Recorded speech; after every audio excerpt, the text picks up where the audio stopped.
What's up, YouTube? So my favorite Uber and Lyft drivers just purchased this car.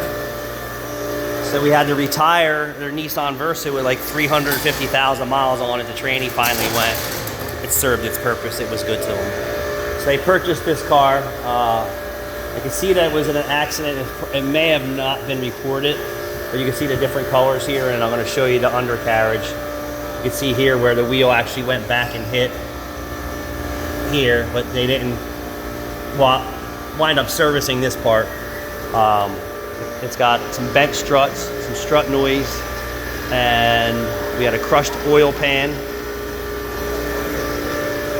So this is the crushed oil pan here. So what happens is there's an oil sump, and I'm not really sure where the oil sump is, but this is going to be a severe service vehicle and be running for probably 10-12 hours a day, and I'm concerned that it's going to potentially starve the engine on some oil. So this we're going to require replacement.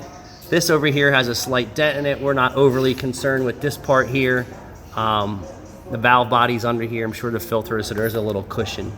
Am I thrilled about this? Not exactly. DCVT transmissions are just a headache from the rip. You can see they put new lower control arms in on both sides, and new sway bar links, but they didn't finish the front end. They actually put camber bolts in to offset the bent struts in the front.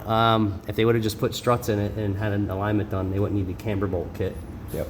So it's gonna need a set of struts. We'll reuse the links. Tires are all good, brakes are all good, no fluid leaks. But we need to make sure that this car is ready for them to get in service. So overall, very, very nice car. And I hope it is as reliable as their Versa. Thanks for watching.